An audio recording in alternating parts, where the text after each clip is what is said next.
کیونکہ جوڈیشری کی بات ہو رہی تھی تو جسٹس مظاہر علی نقوی کا جو ریفرنس ہے وہ بھی انہوں نے چیلنج کر دیا ہے سپریم کورٹ میں، اور انہوں نے کہا یہ عدلیہ پہ حملہ ہے. تو وہی بات ہو رہی ہے کہ مطلب سب کی توہین ہے، ججز کی بھی توہین ہے، پارلیمنٹ کی بھی توہین ہے، عدلیہ کی بھی توہین ہے، ایک توہین نہیں ہے تو ووٹر کی نہیں ہے. تو یہ اب یہ اگر اس کو چیلنج کر رہے ہیں تو اس کی پریسیڈنٹ پہلے سیٹ ہوئی ہے نا. نہیں، اس میں ایک تھوڑا سا فرق ہے. جیسے قاضی صاحب کا تھا، قاضی صاحب کا اسٹیٹ گئی تھی ریاست، مطلب وہ نہیں وہ ٹھیک ہے، یہ ایک شہری گیا کون تھا نہیں، لیکن یہ لوگ اپنے آپ کو ڈیفینڈ کیسے کرتے ہیں، میں اس پوائنٹ پہ آ رہی ہوں. دیکھیں تھوڑا سا ٹیکنیکلی فرق ہے. اب کونسل میں ایک وکیل صاحب ہیں، بلکہ وہ ہمارا کلیگ رہا ہے، وہ میرے ساتھ تو کام بھی کرتا رہا، رپورٹر ہے میرا.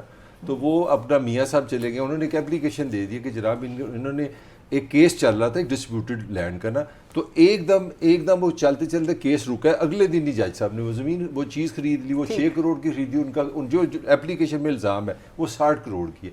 اب کیس یہ ہے کہ آپ کی جو اثاثے ہیں وہ انکم سے زیادہ ہیں. اب جو نئی چیز ڈیولپمنٹ ہے، with all my respect to جج صاحب اینڈ دی پاکستانی عدالت، وہ نیا اس سے بھی مزیدار کیس ہوا ہے.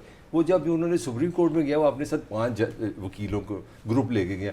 وہ پاکستان کے مہنگے ترین وکیل ہے، بلکہ کچھ لوگوں کا کہنا ہے کہ ان کے لیے کیس تو اپنی جگہ رہ گیا. اگر جج صاحب نے یہی پوچھ لیا کہ جناب آپ کی تو تنخواہ اتنی ہے تو آپ ان 5 بندوں کی فیس کیسے دیں گے، تو وہ کیس کو وہ تو برادرانہ ہیلپ دے رہے ہوں گے، اس میں ایسی کون سی بات ہے. بٹ مائی پوائنٹ واز کہ جو اس وقت کے ہمارے چیف جسٹس ہیں، کیونکہ انہوں نے بھی صاف کھڑے ہو کے یہ کہہ دیا تھا کہ آپ ہم سے یہ نہیں پوچھ سکتے، تو وہ ایک پریسیڈنٹ تو سیٹ ہو گیا، آنے والا ہر جج یہی کرے گا.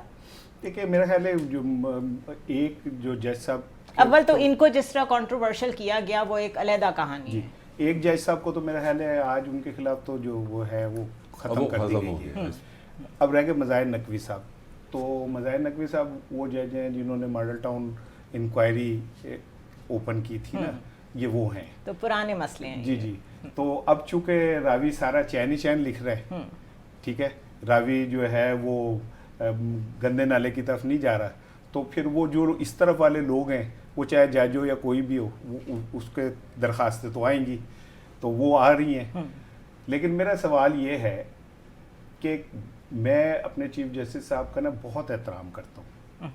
ان کے ڈیموکریسی کے لیے جو سٹینڈ ہے نا، میں ان کو سمجھتا ہوں کہ پاکستان میں اتنا زبردست چیف جسٹس نہیں آیا. اچھا، کیا یہ اچھا ہو کہ ایک دفعہ وہ کہہ دیں کہ تمام ججز اپنے اثاثوں کا اعلان کر دیں، ڈکلیئر کر، ٹھیک ہے، سارے ججز اپنے اثاثے ڈکلیئر کریں اور آمدن اور اخراجات کا توازن پیش کر دیں. ایبسلیوٹلی 24 کروڑ لوگوں کو ایک ہوگا کہ بلے بھائی بلے، بڑا سمجھدار ہے تو یار کمال کر دی. بلے بھائی بلے، کہیں سے تو اکاؤنٹیبلٹی شروع ہونا، سیلف اکاؤنٹیبلٹی. ادروائز میں ایک انگلش کی ایک چھوٹی سی نظم میں نے بچپن میں پڑھی تھی کہ جب کوئی اس طرح کے جج کٹہرے میں ججوں کے سامنے جاتے ہیں تو وہ کہتے ہیں بیبی بیبی، وہ کہتے ہیں یس ماما، وہ کہتے ہیں ایٹن شوگر، کہتے ہیں نو ماما، کہتے ہیں ٹیلنگ اے لائی، نو ماما، اوپن یور ماؤتھ، تو پھر سب کہتے ہیں چلو ختم کرو.